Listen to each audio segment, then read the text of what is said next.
नमस्कार आप सभी को साहित्य सारंग चैनल पर मैं कुंवर राज्यवर्धन सिंह आप सभी का हार्दिक स्वागत करता हूं। CUET 2024 का एक क्रैश कोर्स हम सब लेकर के प्रस्तुत हुए हैं। मैं और मेरी टीम ने आप सभी के लिए जो सिलेबस डिज़ाइन किया गया है CUET 2024 के द्वारा हिंदी का 30 क्लासेज में उस कोर्स को बड़े संक्षेप में हम ख़त्म करने का प्रयास करेंगे, जिसके पहली क्लास के क्रम में मैं आज आप सभी के लिए हिंदी साहित्य इतिहास लेखन की परंपरा, काल विभाजन और नामकरण पर एक संक्षिप्त चर्चा करूंगा और इस चर्चा के साथ इस पूरे पोर्शन को आज हम समेटने का प्रयास करेंगे। तो हिंदी साहित्य इतिहास जो लेखन है वो सबसे पहले आप सभी को जान करके हैरानी होगी कि हिंदी का जो साहित्य इतिहास था उस इतिहास को सबसे पहले लिखने का अगर किसी ने कार्य किया तो एक फ्रांसीसी विद्वान था जिसका नाम था गारसा द तासी। गारसा द तासी एक फ्रेंच विद्वान था जिसने इस्तवार द ला लिटरेचर एंदुई हिंदुस्तानी नामक एक ग्रंथ लिखा और इसमें उसने हिंदुस्तानी उर्दू मिश्रित हिंदुई मतलब जिसमें उर्दू भी थी और हिंदी भी था, उर्दू और हिंदी के कवियों का एक संक्षिप्त ब्यौरा इसके द्वारा तैयार किया गया। गारसा द तासी ने अपनी पुस्तक फ्रेंच भाषा में लिखी थी और यह पुस्तक 2 भागों में विभक्त थी। पहले का प्रकाशन जो हुआ था वो 1839 ईस्वी में होता है और दूसरे का प्रकाशन 1847 ईस्वी में होता है। यहाँ से यह प्रश्न बन सकता है कि गारसा द तासी के उनकी जो पुस्तक थी इस्तवार द ला लिटरेचर एंदुई हिंदुस्तानी, वो पुस्तक कब प्रकाशित हुई थी और कितने भागों में प्रकाशित हुई थी। तो पहले प्रश्न का जो उत्तर है कि कब प्रकाशित हुई, तो 2 भागों में प्रकाशित हुई। पहला 1839 में आया और दूसरा 1847 ईस्वी में प्रकाशित हुआ। और जब दूसरा संस्करण इसका आया, प्रथम संस्करण में यह पुस्तक 2 भागों में प्रकाशित हुई। द्वितीय संस्करण जो आया इसका वो उसमें ये 1870 में इसके 2 भाग आए, पहला और दूसरा 1870 में आए। लेकिन द्वितीय संस्करण के दौरान इसी पुस्तक का एक और भाग प्रकाशित किया गया, वो तृतीय भाग था 1871 में। मैं जो बता रहा था आपको कि पहले संस्करण में जो पहला एडिशन निकला वो 1839 में और 1847 में, 2 भागों में। लेकिन जब सेकंड एडिशन आई इस पुस्तक की, द्वितीय संस्करण जब आया इस पुस्तक का, तो वो द्वितीय संस्करण 1870 और 71 में आया और कुल 3 भागों में यही पुस्तक प्रकाशित की गई गारसा द तासी के द्वारा, जो फ्रेंच भाषा में लिखी हुई थी। एक और संक्षिप्त जानकारी मैं आपको बताना चाहूंगा कि तासी के ग्रंथ में कुल 738 कवियों की चर्चा की गई है, जिसमें 72 कवि जो हैं वो हिंदी के हैं और बाकी के सारे कवि उर्दू के हैं। और इसमें जो पहले कवि हैं हिंदी के, उनका नाम है अंगद, और अंतिम कवि जो हिंदी के हैं उनका नाम है हेमंत पंत। तो ये हमारे लिए थोड़ी सी महत्वपूर्ण बात मैं बताना ये जरूरी समझा आप सभी को। डॉक्टर लक्ष्मी सागर वार्ष्णेय ने गारसा द तासी के ग्रंथ का जो हिंदी अनुवाद किया वो 1952 में हिंदुई साहित्य के इतिहास के नाम से इसका हिंदी अनुवाद डॉक्टर लक्ष्मी सागर वार्ष्णेय करते हैं। मौलवी करीमुद्दीन अगला नाम, जिन्होंने एक संक्षिप्त कार्य किया इस क्षेत्र में 1848 ईस्वी में गारसा द तासी के इतिहास ग्रंथ का मौलवी करीमुद्दीन के द्वारा तज़किरा ई शुअरा-ई हिंदी नाम से हिंदी में अनुवाद किया गया और 62 रचनाकारों को, हिंदी के 62 रचनाकारों को मौलवी करीमुद्दीन ने इसमें से शामिल किया। जो सबसे बड़ा नाम आता है हिंदी साहित्य इतिहास के क्षेत्र में लेखन का, वो एक सबसे पहला और बड़ा नाम आता है शिव सिंह सेंगर का। शिव सिंह सेंगर ने एक ग्रंथ लिखा जिसका नाम था शिव सिंह सरोज और ये 1883 ईस्वी में प्रकाशित होता है। नवल किशोर प्रेस लखनऊ के द्वारा इसे प्रकाशित किया जाता है और किसी भारतीय द्वारा रचित हिंदी का प्रथम साहित्य इतिहास ग्रंथ था ये। इसलिए किसी भारतीय व्यक्ति के द्वारा इस क्षेत्र में पहला प्रयास किया गया था इसलिए शिव सिंह सरोज को एक महत्वपूर्ण ग्रंथ के रूप में रेखांकित किया जाता है और इसमें वर्णानुक्रम पद्धति का प्रयोग किया गया। कुल 1003 रचनाकारों का जीवन चरित्र और उनके कविताओं का उदाहरण इस ग्रंथ में दिया जाता है और इसमें प्राकृत के भी कवियों को शामिल किया गया, अपभ्रंश के भी कवियों को शामिल किया गया और हिंदी के भी कवियों को शामिल किया गया। शिव सिंह सेंगर ने अपने इस ग्रंथ में पुष्य को हिंदी का प्रथम कवि स्वीकार करते हैं। पुष्य या पुंड अपभ्रंश का कवि है और इसे हिंदी के कवि के तौर पर शिव सिंह सेंगर ने स्वीकार किया है कि यह हिंदी का पहला रचनाकार है। इसके बाद जो महत्वपूर्ण नाम आता है जॉर्ज अब्राहम ग्रियर्सन का, जिन्होंने 1889 ईस्वी में 1889 में the modern vernacular literature of Hindustan नाम से एक ग्रंथ प्रकाशित किया, जो रॉयल एशियाटिक सोसाइटी या बंगाल पत्रिका के विशेषांक के रूप में 1888 ईस्वी में तथा पुस्तक के रूप में 1889 ईस्वी में प्रकाशित होता है। अंग्रेजी भाषा में इस ग्रंथ को रचा गया, कालानुक्रम पद्धति का प्रयोग किया गया।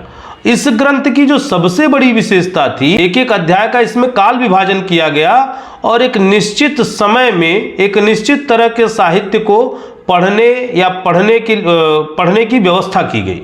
काल विभाजन जब हो जाता है, जो अंग्रेजी में अगर कह लें तो चैप्टराइजेशन किया गया इसका, और समय बांट दिया गया कि फला सन से लेकर के और फला सन तक जो है ये कालखंड था, भक्ति काल था या आदि काल था या वीरगाथा काल था। और 12 अध्याय कुल जो है इस साहित्य इतिहास में थे।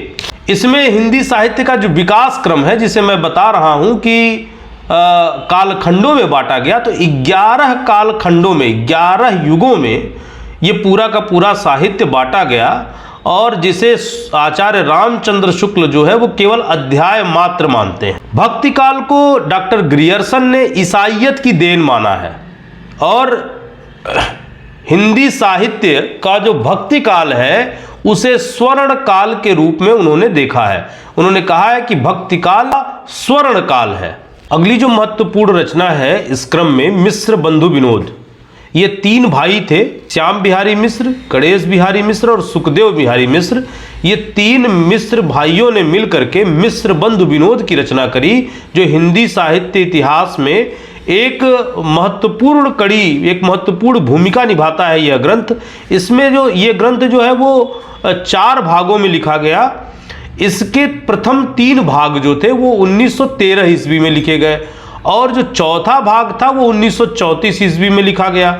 इसमें लगभग 4591 रचनाकारों का जिक्र हुआ और पूरा का पूरा इतिहास 8 कालखंडों में विभाजित होता है। इसके बाद जो सबसे महत्वपूर्ण ग्रंथ आता है, जिसे आज भी लैंडमार्क के तौर पर देखा जाता है हिंदी साहित्य में, प्रकाश स्तंभ, ये शख्स नहीं, ये पूरी की पूरी शख्सियत है आचार्य रामचंद्र शुक्ल, जिन्हें हिंदी साहित्य इतिहास में एक प्रकाश स्तंभ के तौर पर देखा जाता है और इनकी रचना हिंदी साहित्य का इतिहास, इसका प्रकाशन 1929 ईस्वी में काशी नागरी प्रचारणी सभा द्वारा हुआ था और यह रचना जो थी वो हिंदी शब्द सागर की भूमिका में के रूप में लिखी गई। इसमें कुल 997 कवियों की चर्चा हुई है और यह जो रचना थी इसमें साहित्यकारों की संख्या के आधार पर जो साहित्यिक महत्व की रचनाएं थीं उन्हें स्थान दिया गया। यह ग्रंथ कुल 4 कालखंडों में विभाजित किया गया और जिसका नाम दिया गया वीरगाथा काल, भक्ति काल, रीति काल। वीरगाथा काल अगर कह लें तो वीरगाथा काल वो काल था जिसे हम आदिकाल के भी नाम से जानते हैं। इन्होंने भक्ति काल या कह लें उसे पूर्व मध्यकाल कहा और उत्तर मध्यकाल कहा रीतिकाल को, और फिर उसके बाद गद्य काल वो नामकरण करते हैं। आधुनिक काल नामकरण इन्होंने नहीं किया, इन्होंने गद्य काल नामकरण किया, जिसे बाद में आचार्य हजारी प्रसाद द्विवेदी जो है जब वो चर्चा करते हैं तो एक और नाम देते हैं कि वीरगाथा काल को वो आदिकाल कहते हैं। तो मध्यकाल था, भक्तिकाल नाम दिया जाता है। उत्तर मध्यकाल था, उसे रीतिकाल नाम दिया जाता है। और जो गद्य काल आचार्य रामचंद्र शुक्ल ने नाम दिया था उसे आधुनिक काल नाम दिया जाता है। इसके बाद डॉक्टर रमाशंकर शुक्ल रसाल आते हैं। वर्ष 1931 में हिंदी साहित्य का इतिहास ये लिखते हैं। यह रचना कालानुक्रम पद्धति से लिखी जाती है। इसके बाद डॉक्टर राम कुमार वर्मा का नाम आता है। हिंदी साहित्य का आलोचनात्मक इतिहास डॉक्टर राम कुमार वर्मा के द्वारा 1938 में लिखा जाता है। ये 693 ईस्वी से 1693 ईस्वी तक के कालखंड के रचनाकारों का ही वर्णन करते हैं। संधिकाल, चारण काल से भक्ति काल तक का वर्णन इनकी रचना में मिलता है। इन्होंने स्वयंभू को हिंदी का पहला कवि माना है। इसके बाद जो सबसे बड़ा नाम आता है आचार्य हजारी प्रसाद द्विवेदी का आता है। आचार्य हजारी प्रसाद द्विवेदी ने हिंदी साहित्य की भूमिका 1940 ईस्वी, हिंदी साहित्य का उद्भव और विकास 1952 ईस्वी, हिंदी साहित्य का आदिकाल 1953 ईस्वी लिख करके हिंदी साहित्य इतिहास को एक नई दिशा प्रदान करने का प्रयास किया। महत्वपूर्ण रचनाकारों के प्रमुख इतिहास ग्रंथों की चर्चा के उपरांत अब हम हिंदी साहित्य के काल विभाजन और नामकरण पर चर्चा करेंगे। सबसे पहला जो काल विभाजन का प्रयास किया गया, मैंने अभी थोड़ी देर पहले बताया था कि डॉक्टर जॉर्ज अब्राहम ग्रियर्सन के द्वारा काल विभाजन का प्रयास किया गया। मैंने ये भी बताया था आपको कि ये काल विभाजन 11 भागों में हुआ था, जिसमें पहले काल का नाम था, पहले खंड का नाम था चारण काल, जिसकी समय सीमा 700 ईस्वी से 1300 ईस्वी डॉक्टर ग्रियर्सन के द्वारा रखी गई थी। दूसरे काल का नाम था 15वीं सदी का धार्मिक पुनर्जागरण। तीसरे काल का नाम था जायसी की प्रेम कविता। चौथे काल का नाम था ब्रज का कृष्ण संप्रदाय। पांचवें का नाम था मुगल दरबार। छठवें का नाम था तुलसीदास। सातवें का नाम था रीति काव्य। आठवें का नाम था तुलसी के अन्य परवर्ती। 9वां 18वीं शताब्दी। 10वां कंपनी के शासन में हिंदुस्तान। और जो 11वां था महारानी विक्टोरिया के शासन में हिंदुस्तान। ये कुल 11 भागों में the modern vernacular literature of Hindustan, जिसके लेखक जॉर्ज अब्राहम ग्रियर्सन है, कुल 11 भागों में ये किताब 11 अध्यायों में लिखी गई थी, जिसे 11 काल खंड में समूचे इतिहास को बांटा गया है, यह भी कहा जा सकता है। जॉर्ज ग्रियर्सन, मैंने अभी बताया कि इन्होंने आरंभिक काल को या आदि काल को चारण काल नाम की संज्ञा दी है। यह प्रश्न भी बनता है कि चारण काल किसने कहा। जॉर्ज अब्राहम ग्रियर्सन जो थे वो इतिहास को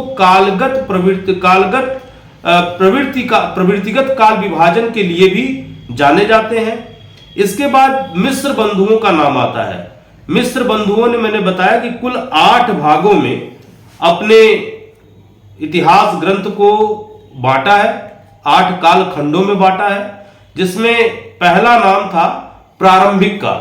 और ये हर काल को 2 भागों में बांटते हैं। जैसे प्रारंभिक काल, पूर्व प्रारंभिक काल हो गया और उत्तरारंभिक काल हो गया। पूर्व प्रारंभिक काल जो था वो 700 विक्रमी से लगाए 1343 विक्रमी संवत तक था। यह ध्यान रहे कि ये ईसवी सन में बात नहीं हो रही है, यहाँ पे यहाँ विक्रमी संवत में बात हो रही है। और जब भी विक्रमी संवत में बात होती है तो संवत में से 57 साल जब घटा दिया जाता है तब जो है वो सन निकल आता है। माध्यमिक काल, पूर्व माध्यमिक काल 1445 से लगाए 1560 विक्रमी। और इसके बाद प्रौढ़ माध्यमिक काल 1561 से लगाए 1680 विक्रमी। इसके बाद अलंकृत काल, जिसे बाद में रीतिकाल भी कहा गया, मिस्र बंधु उसे अलंकृत काल कहते हैं। पूर्वालंकृत काल 1681 विक्रमी से लगाए 1790 विक्रमी। उत्तरालंकृत काल 1791 विक्रमी से लगाए 1889 विक्रमी। इसके बाद परिवर्तन काल आता है 1890 से लेकर के 1924 विक्रमी तक। और पांचवा जो अगला था और अंतिम था वर्तमान काल, 1926 विक्रमी से अब तक। तो मैंने बताया था शुरू में ही कि ये कुल 8 खंडों में इसे बांटा गया है। तो पहले 3 प्रारंभिक, माध्यमिक और अलंकृत, ये 2-2 भाग में हो गए, तो 3 दूनी 6, 7वां परिवर्तन हो गया और 8वां जो है वर्तमान काल हो गया। आचार्य रामचंद्र शुक्ल के काल विभाजन पर अब हम आते हैं। तो इन्होंने 4 भागों में कुल हिंदी साहित्य के इतिहास को बांटा। लगभग इनके अनुसार 950 वर्ष का हिंदी साहित्य का इतिहास है और इसे इन्होंने वीरगाथा काल, भक्ति काल, रीति काल और गद्य काल में इन्होंने बांटा है। जो पहला काल था उसका जो दोहरा नामकरण किया गया वो आदिकाल कहा गया, पूर्व मध्यकाल कहा गया, उत्तर मध्यकाल कहा गया और आधुनिक काल कहा गया। तो जो आदिकाल या वीरगाथा काल नाम दिया गया उसका जो सन था वो संवत 1050 से संवत 1375 विक्रमी तक था। पूर्व मध्यकाल या भक्ति काल संवत 1375 से 1700 विक्रमी तक था। उत्तर मध्यकाल या रीतिकाल 1700 से लेकर के 1900 विक्रमी तक था। आधुनिक काल या गद्य काल का जो समय था वो संवत 1900 से लेकर के और संवत 1984 तक था। डॉक्टर राम कुमार वर्मा का काल विभाजन, एक महत्वपूर्ण रचनाकार राम कुमार वर्मा जी, इन्होंने आदिकाल को 2 भागों में बांटा। पहला जो इनकी शुरुआत होती है वो 750 संवत 750 के आसपास से होती है और संवत 750 से 1000 विक्रमी तक के कालखंड को ये संधि काल के नाम से जानते हैं। और इस दौरान जो संधि काल था उसमें अपभ्रंश के ढेर सारे कवियों को वो शामिल करते, जिसमें सरापाद वगैरह आ जाते हैं, हेमचंद आ जाते हैं। इसके बाद चारण काल आ जाता है संवत 1000 से लेकर के 1375 विक्रमी तक, जिसमें वीरगाथात्मक रचनाएं आ जाती हैं। तीसरा जो कालखंड होता है इनके हिसाब से भक्ति काल, जिसमें सूर, कबीर, तुलसी, मीरा, जायसी जैसे लोग आ जाते हैं, संवत 1375 से लेकर के 1700 विक्रमी तक। रीति काल संवत 1700 से लेकर के 1900 विक्रमी तक। आधुनिक काल संवत 1900 से अब तक। इसके बाद जो नाम आता है वो गणपति चंद्र गुप्त का आता है। डॉक्टर गणपति चंद्र गुप्त भी 4 कालों में हिंदी साहित्य के इतिहास को बांटने का प्रयास करते हैं और ये सन में बांटते हैं। अब तक जो हम पढ़ रहे थे वो संवत में पढ़ रहे थे। डॉक्टर गणपति चंद्र गुप्त अब सन में बांटते हैं और पहले काल का नाम था आदिकाल, दूसरे का पूर्व मध्यकाल, तीसरे का उत्तर मध्यकाल और चौथे का आधुनिक काल। तो जो आदिकाल था इनके हिसाब से सन 1184 से 1350 ईस्वी, पूर्व मध्यकाल सन 1350 से लेकर के 1600 ईस्वी, उत्तर मध्यकाल सन 1600 से लेकर के 1857 ईस्वी, आधुनिक काल सन 1857 से अब तक। इसके बाद बारी आती है डॉक्टर नगेंद्र द्वारा संपादित हिंदी साहित्य के इतिहास की। ये डॉक्टर नगेंद्र ने स्वयं नहीं लिखा है, बात मैं लेखन की नहीं कर रहा हूं, संपादन की कर रहा हूं। तो संपादित ग्रंथ वो ग्रंथ होता है जिसमें ढेर सारे लेखक अपने अपने लेखों को देते हैं और एक लेखक ऐसा होता है जो सब सारे लेखों को व्यवस्थित करता है और संपादित करके प्रकाशित कराता है। डॉक्टर नगेंद्र जो है वो आदिकाल, भक्तिकाल, रीतिकाल, आधुनिक काल 4 प्रमुख कालों में अपने हिंदी साहित्य के इतिहास को रखते हैं और इनका जो आदिकाल का समय है वो 7वीं शताब्दी के मध्य से 14वीं शताब्दी के मध्य तक जाता है। भक्तिकाल 14वीं शताब्दी के मध्य से 17वीं शताब्दी के मध्य तक जाता है। रीतिकाल 17वीं शताब्दी के मध्य से 19वीं शताब्दी के मध्य तक जाता है। आधुनिक काल 19वीं शताब्दी के मध्य से अब तक। इसके बाद जो आधुनिक काल था उसे भी कम से कम 6 भागों में बांटने का प्रयास किया गया। भी इनके द्वारा 6 भागों में बांटने का प्रयास किया गया। तो जो पहला भाग था वो पुनर्जागरण काल या भारतेंदु काल कहा गया। पुनर्जागरण काल कहने के पीछे का औचित्य क्या है? जब हम भारत में रेनेसा को देखते हैं, भारत का जो रेनेसा था, हम देखते हैं कि केशव चंद्र सेन, राजा राम मोहन राय, आर्य समाज, थियोसॉफिकल सोसाइटी जैसी ढेर सारी जो है संस्थाएं गठित होती हैं और धार्मिक पुनर्जागरण एक तरह से किया जाता है। राजा राम मोहन राय ने ब्रह्म समाज की स्थापना की, दयानंद सरस्वती ने आर्य समाज की स्थापना की, रामकृष्ण मिशन की स्थापना हुई, ढेर सारे धार्मिक और सामाजिक सुधार जो है वो बंगाल से लेकर के और पूरे उत्तर भारत में चलते हैं। और इसी दौरान 1850 में भारतेंदु बाबू हरिश्चंद्र का जन्म होता है। तो इसलिए भारतेंदु बाबू हिंदी साहित्य में जागरण का काम करते हैं। और ये जो जिन लोगों के मैंने अभी नाम लिए, जो ऐतिहासिक पुरुष थे, चाहे वो राजा राम मोहन राय हो गए, चाहे वो केशव चंद्र सेन हो गए, या ईश्वर चंद्र विद्यासागर हो गए, दयानंद सरस्वती हो गए, विवेकानंद हो गए, ये सारे लोगों ने पूरे के पूरे उत्तर भारत को जगाने का काम किया। इसलिए इसका नाम पड़ा पुनर्जागरण काल, जिसका समय था 1857 से लेकर के 1900 ईस्वी।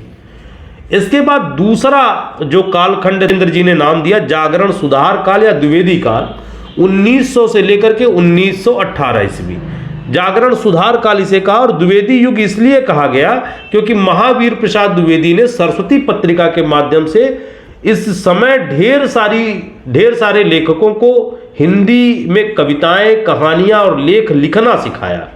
छायावाद काल 1918 से 1938 ईस्वी, और अगला जो समय था वो छायावादोत्तर काल था। छायावादोत्तर काल को दो भागों में बांटा गया, प्रगति प्रयोग काल 1938 से 1953 ईस्वी, नवलेखन काल 1953 से अब तक। इसके बाद हम डॉक्टर बच्चन सिंह के हिंदी साहित्य के काल विभाजन पर चर्चा करेंगे। डॉक्टर बच्चन सिंह ने 4 भागों में पूरे के पूरे हिंदी साहित्य इतिहास को बांटा। पहला है अपभ्रंश काल, दूसरा है भक्ति काल सन 1400 से लेकर 1650 ईस्वी तक, रीति काल सन 1650 से 1857 तक, आधुनिक काल सन 1857 से अब तक। नाम रखे गए, जैसे मान लीजिए चारण काल नाम रखा गया, आदिकाल नाम रखा गया, वीरगाथा काल नाम रखा गया। तो किस काल को किसने नाम दिया? जैसे आप लोगों से परीक्षा में यह सवाल पूछा जा सकता है कि चारण काल, आदिकाल को चारण काल किसने कहा है? तो आदिकाल को चारण काल जॉर्ज ग्रियर्सन ने कहा था। इसके बाद पूछ ले अगर आपसे कि वीरगाथा काल किसने नाम दिया? अब चारण काल और वीरगाथा काल के बाद प्रारंभिक काल, आदिकाल को प्रारंभिक काल किसने कहा या वीरगाथा काल को प्रारंभिक काल किसने कहा? तो प्रारंभिक काल कहा मिश्र बंधु ने, उसी आदिकाल को या वीरगाथा काल को बीज वपन काल किसने कहा? तो बीज वपन काल कहा आचार्य महावीर प्रसाद द्विवेदी ने। वीरगाथा काल आचार्य शुक्ल ने कहा ही। सिद्ध सामंत काल, ये भी पूछता है खूब कि आदिकाल को या वीरगाथा काल को सिद्ध सामंत काल किसने कहा? तो राहुल सांकृत्यायन जो है आदिकाल को सिद्ध सामंत काल कहा। सिद्ध सामंत काल कहे जाने के पीछे का औचित्य क्या था कि जो बौद्ध मंत्रयान वगैरह के द्वारा मंत्र सिद्ध करने का काम किया करते थे 700 ईस्वी के आसपास, 750 से लेकर के 1000 ईस्वी के आसपास नाथपंथी थे। तो नाथपंथों की एक शाखा थी वज्रयान मंत्रयान, उसी में से सिद्ध आए थे। तो वो जो सिद्ध जो थे, वो जो अपनी रचनाएं करते थे वो उसी काल 750 से 1000 ईस्वी के आसपास करते थे। और सामंत जो छोटे छोटे रजवाड़े हुआ करते थे, तो वो रजवाड़ों के समय भी जो है वो दरबारों में कवि रखने की परंपरा थी। और वो सामंत करते क्या थे, उन कवियों के द्वारा युद्धों का कह लें कि सचित्र वर्णन वो कवि अपनी कविताओं में किया करते थे। तो वो सिद्ध वहां से लिया, सामंत छोटे रजवाड़ों से लिया, उसका नाम दे दिया सिद्ध सामंत काल। वीरगाथा काल नाम के पीछे का जो औचित्य है वो ये है कि इस काल के कवियों में मैक्सिमम कवियों में वीरगाथात्मक विशेषता पाई जाती है, युद्धों का वर्णन पाया जाता है। इसलिए आचार्य शुक्ल ने इस काल की कविता को वीरगाथा काल नाम दिया। वीर काल आचार्य विश्वनाथ प्रसाद मिश्र ने दिया, और कहा जाता है कि वीर काल कहीं न कहीं वीरगाथा काल नाम से प्रभावित है।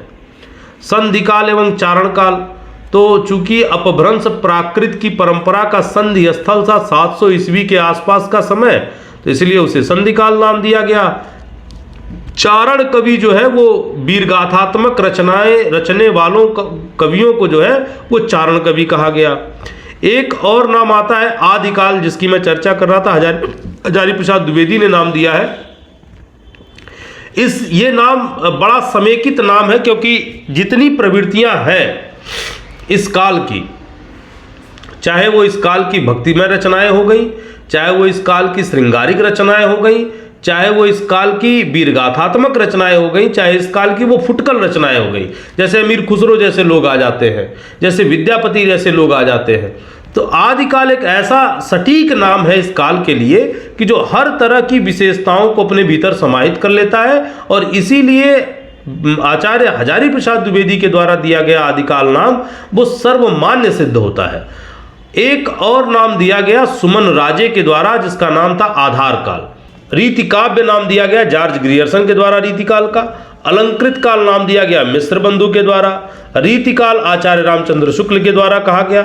श्रृंगार काल रीतिकाल को कहा गया आचार्य विश्वनाथ प्रसाद मिश्र के द्वारा, और कला काल रमाशंकर शुक्ल रसाल ने कहा।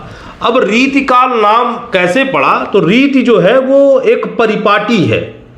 रीति काव्य मतलब ये संस्कृत से आया हुआ शब्द है कि एक विशेष परिपाटी में कविता रचने की जो परंपरा थी, जो रीति थी, तो उस समय औरंगजेब की मृत्यु के बाद जब दरबारी संस्कृति का विकास बड़ी तेजी से हुआ, तो देखा गया कि जो दरबारी कवि थे वे अपने राजाओं की नायिकाओं का, अपने राजाओं की प्रेमिकाओं का वर्णन बहुत बढ़ा चढ़ा के करते थे। एक तो उस तरह की कविताएं हो रही थी, दूसरी काव्य लक्षण पे कविताएं बहुत ज्यादा हो रही थी। तो इस काल में जो है वो संस्कृत काव्य परंपरा के आधार पर या संस्कृत काव्य शास्त्रीय परंपरा के आधार पर दो चीजें देखने को मिलती हैं। पहली जो चीज देखने को मिलती है वो ये थी कि लक्षण ग्रंथों पर रचनाएं हुई, संस्कृत के लक्षण ग्रंथों को आधार बना करके रचनाएं हुई, जैसे रस, जैसे अलंकार, जैसे शब्द शक्ति, जैसे लक्षणा व्यंजना जैसी चीज़ों पर रचनाएं हुई। उसके बाद तो इस तरह से इसका नाम रीतिकाल पड़ा। डॉक्टर उदय नारायण तिवारी, डॉक्टर गोविंद त्रिगुणायत, इंद्रनाथ दुबे द्वारा भाषा की दृष्टि से भी काल विभाजन किया गया है। जैसे पृष्ठभूमि अवहट्ट काल को कहा जाता है, उन्मेष काल भाषा ब्रजबुली, पुरानी ब्रजी, कौरवी या खड़ी बोली एवं अवधि काल, पूर्व भाग ब्रज भाषा अवधि काल, उत्तर भाग खड़ी बोली काल। ये कुछ प्रमुख नामकरण थे हिंदी साहित्य इतिहास के कालखंडों के भाषा विज्ञान की दृष्टि से। वीडियो आपको कैसा लगा है ये बताने का जरूर प्रयास कीजिएगा। यदि कोई क्वेरी हो कमेंट सेक्शन में जाकर के कमेंट करने का प्रयास कीजिएगा, क्योंकि यदि आप जब तक कमेंट नहीं करेंगे तब तक हमें सुधार कहाँ करना है ये हमें पता नहीं चल पाएगा। सो कमेंट सेक्शन में जाकर के कमेंट करके बताने का प्रयास कीजिएगा। वीडियो को लाइक कीजिए, शेयर कीजिए, सब्सक्राइब कीजिए। बहुत बहुत धन्यवाद। नमस्कार।